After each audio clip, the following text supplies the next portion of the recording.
Avec vous. Un grand merci à la Fédération nationale de l'industrie hôtelière qui me permet aujourd'hui de m'exprimer, d'être avec mes amis hôteliers et spécialistes de l'environnement au macro, au microéconomique, de la travel tech, de l'industrie du voyage. Donc encore une fois, merci aussi à l'association régionale ici présente via la personne de Monsieur Saoutier. Vous savez, ça fait juste quelques mois ou quelques semaines que je fréquente ces personnes et j'étais comme vous, de l'autre côté. Je suis aussi hôtelière et je me posais aussi la même question. Que font les fédérations, que font les associations? Et je ne savais pas, parce que je ne m'étais jamais renseignée. C'est ça. C'est pas parce qu'il y a une problématique de marketing ou de mise en avant ou de communication, il y a aussi une culture de formation et de curiosité à avoir nous-mêmes pour aller se renseigner et être présent à ce genre d'événement. Aujourd'hui, nous avons la chance d'avoir survécu à une pandémie. C'était une crise pas seulement sanitaire, mais c'était une crise humanitaire. Donc on devrait tous se féliciter d'être ici, présents, en bonne santé, ayant la possibilité de respirer, d'échanger, de participer à un événement. Et donc ça, pour moi, c'est une victoire de l'humanité. Et vous savez, à chaque fois qu'on me demande d'intervenir ou d'animer un sujet, c'est quelque chose qui me prend tellement la tête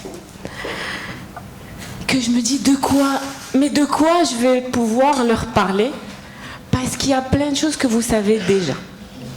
D'accord? Donc en tant qu'hôtelier, je vais quand même pas vous dire ouvrez votre meilleur tarif disponible et fermez votre NoFlex parce que c'est le Covid et que c'est un cas de force majeure. Vous le savez déjà, n'est-ce pas? Je vais quand même pas vous dire que vous devez avoir un PMS connecté à votre CRS, parce que je pense que vous le savez déjà.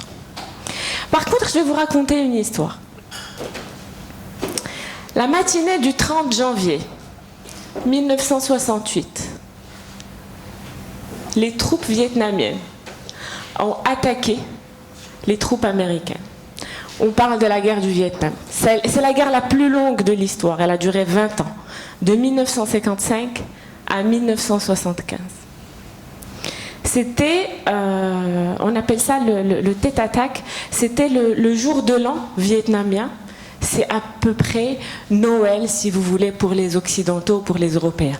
Donc c'est une journée sacrée pour les Vietnamiens.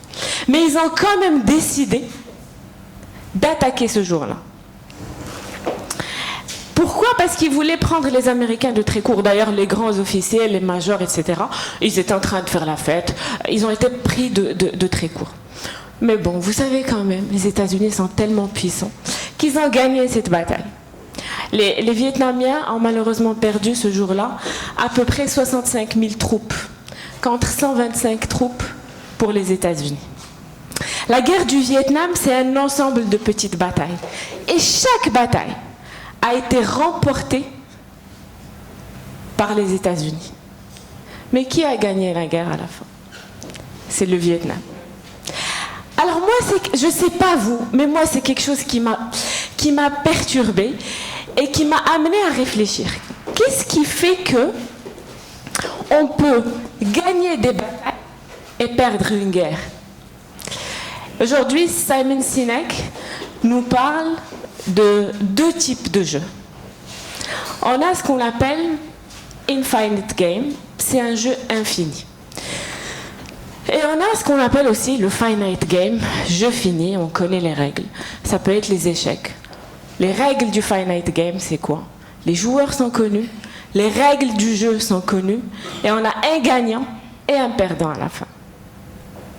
Ça peut être le football, ça peut être le tennis, c'est un Finite Game. Un Infinite Game, c'est un jeu qui existe pour perpétuer le jeu. On rentre dans le jeu pour le faire durer.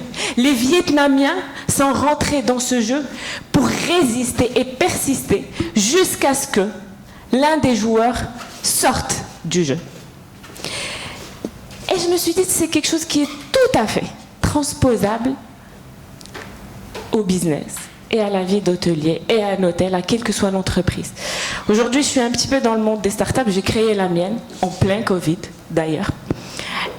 Je ne pensais pas, je vous assure, je ne pensais pas avoir de clients pendant le Covid. J'ai commencé avec beaucoup d'espoir. Je me suis dit que ça va me permettre de me roder, de me préparer. Et peut-être au moment de la reprise, je décrocherai mon premier client. Eh bien, vous savez quoi? J'ai décroché mon premier client en plein Covid. Et c'est un hôtel. Et c'est là où j'ai compris que la guerre se prépare un temps de paix. C'est maintenant qu'on doit se préparer pour la reprise, les amis. Je ne sais pas si vous savez, mais les vrais visionnaires aujourd'hui, ils ont préparé leur strat marketing, ils ont préparé leur plan de transformation culturelle, ils ont déjà préétabli un budget pour la transformation digitale. Et ça, c'est presque capital si vous voulez persister et durer dans ce marché-là. Donc, créer mon entreprise, ça a été une véritable révélation pour moi, et je l'ai fait pour une raison simple. J'ai longtemps travaillé dans les grandes chaînes bien structurées, hôtelières, avec des process et des standards internationaux.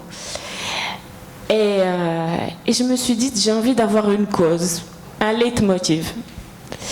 Et l'idée pour moi, c'est de participer à améliorer le tourisme au Maroc. Je ne sais pas si vous savez, on est classé selon le TTCI, Travel Tourism Index, Competitiveness Index. Combien on est classé à votre avis dans le monde? On est classé 66e. Je ne sais pas vous, mais moi ça me dérange. Moi ça me perturbe. Alors 66e sur 141 économies. Je suis un peu patriotique, la preuve, je suis encore là, je n'ai pas quitté le Maroc. Beaucoup de personnes comme nous sont en train de se poser la question, est-ce que ça vaut le coup de rester? Moi, je vous dis, restons, participons à quelque chose qui est plus grand que nous. Et c'est ça le Infinite Game. C'est un jeu infini. On est là pas pour gagner une bataille, on est là pour durer. On est là pour faire parler de nous après notre mort. Je ne sais pas si vous réalisez. C'est quelque chose qui est plus grandiose que vaincre mon compétiteur. Aujourd'hui, Apple et Microsoft, Apple est là. Ils connaissent leur direction, révolutionner, challenger des status quo. Microsoft, ils sont là pour battre Apple. Deux choses complètement différentes. Finite game, infinite game. Donc si vous gérez aujourd'hui votre hôtel dans le cadre d'un jeu fini, peut-être vous gagnerez cette année, peut-être que vous ferez le meilleur chiffre d'affaires de la place, peut-être que, je ne sais, encore une fois, on aura l'occasion d'en discuter, je ne sais pas quelles sont les unités de mesure qui sont utilisées aujourd'hui pour mesurer votre performance, et ça c'est un autre sujet. On aura l'occasion d'en parler tout à l'heure. Mais le revenu management, encore une fois, c'est au-delà d'un prix. C'est au-delà d'une stratégie tarifaire. N'attendez pas de changer un prix et qu'il pleuve des réservations. Ain't gonna happen. Ça ne se passera pas comme ça. Je vous l'assure. Ne pensez pas que derrière votre ordinateur, votre revenu manager ou vous-même, si vous êtes en charge d'un hôtel, vous allez cliquer sur un bouton. Je vous dis, aujourd'hui, je vais passer de mon PP1 à mon PP2. En gros. Et vous attendez qu'il pick-up. Ça pick-up pas. Ça va pas pick-upper. Dans le sens où, si vous n'avez pas une approche globale du chiffre d'affaires, ça ne se produira pas. Et Peter l'a dit tout à l'heure, et avant même d'arriver à votre stratégie tarifaire, quel est votre ADN? Je ne sais pas si vous avez dit aujourd'hui, quel est mon ADN? Qui suis-je? Qui je veux être? Est-ce que vous avez posé la question à vos équipes, comment ils perçoivent votre hôtel, ou votre agence de voyage, ou votre site web, ou votre start-up, etc. Posez-leur la question, vous serez très étonnés de leurs réponses. Permettez-moi, Madame Javri, de vous interrompre. Une petite seconde, je suis là derrière. Parce que je voulais ici derrière. Oui, c'est tellement enrichissant ce que vous dites. Et vous avez parlé de bataille, et ça me rappelle quelque chose. La citation sur la motivation de Hassan II, oui, qui avait parlé de bataille, que les batailles ne sont jamais gagnées par les plus forts, ni les plus rapides, mais plutôt par ceux qui n'abandonnent jamais. Et vous avez cité un point très important, il ne faut jamais abandonner. Être fort, oui, rapide, mais ne jamais abandonner, même dans les moments difficiles. Merci, je vous laisse continuer. Merci. Ne jamais abandonner, certes, je sais que ça a été compliqué pendant le Covid. Je sais pour l'avoir vécu moi-même.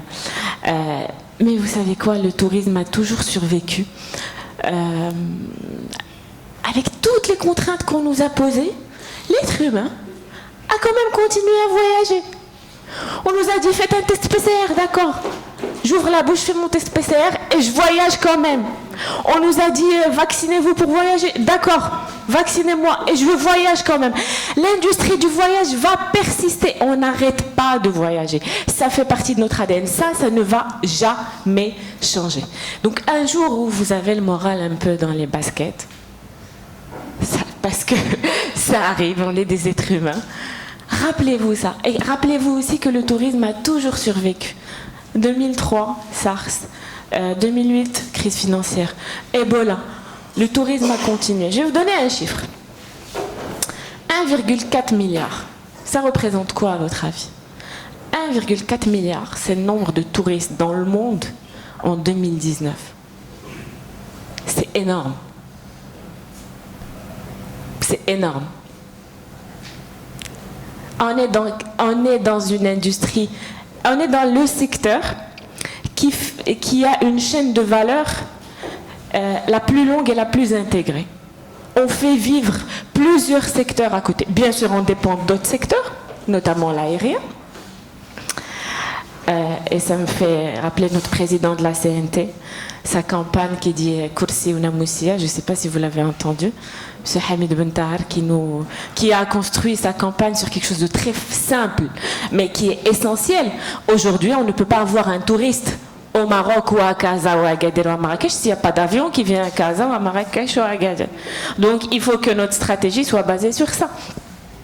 Sur ces 1,4 milliard de touristes de 2019, on en a perdu 1 milliard pendant le Covid, en 2020. Le monde s'est arrêté. Je ne sais pas si vous avez vu cette image qui circulait, le globe avec les lignes aériennes tout en rouge, et un autre globe en 2020 où il n'y a presque pas de ligne aérienne. Le monde a arrêté de tourner. Mais nous sommes encore là. La bonne nouvelle, c'est que nous sommes encore là.